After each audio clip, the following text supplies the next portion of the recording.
ડભોઈના રામ ભક્તને સ્વપ્નમાં ભગવાન શ્રી રામ આવ્યા અને ચારધામ યાત્રા કરવાનું કહેતા જ રામ ભક્ત સાયકલ પર ચારધામ યાત્રાની યાત્રા કરવા માટે રવાના થયા હતા।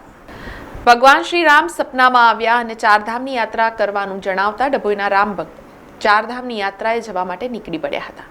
ડભોઈ જલારામ મંદિર ખાતે રહેતા જગદીશભાઈ રાપભાઈ કાઠિયાવાડી જેઓને રાત્રે સ્વપ્ન આવ્યું હતું કે રામ ભગવાન આવ્યા હતા અને કીધું કે ચારધામની યાત્રા કર, જેથી તેઓ આજે ડભોઈના રાધે કોમ્પ્લેક્સ પાસેથી સાયકલ લઈને ચારધામની યાત્રા માટે નીકળ્યા હતા અને મોટી સંખ્યામાં લોકોએ તેમનું સ્વાગત કરી ચારધામ યાત્રા માટે રવાના કર્યા હતા।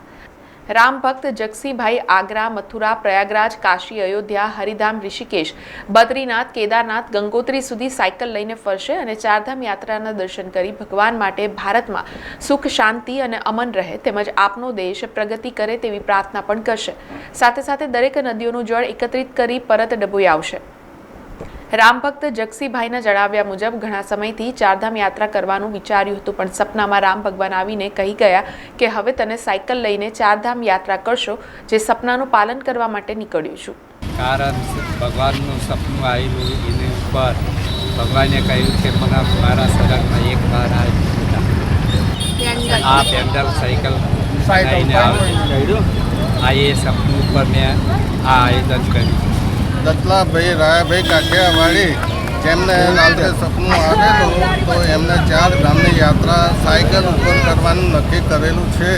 તે આજે તારીખ 1-3-2025ના રોજે સવારે શનિવારના દિવસે એમને ફૂલ હાર પહેરાવી અને રવાના કરેલા છે। ભગવાનને પ્રાર્થના કરીએ કે તેમની યાત્રા સફળ થાય અને સહી સલામત પાછા ડભોઈમાં પ્રવેશ થાય એવી અમારી સૌની પ્રાર્થના છે।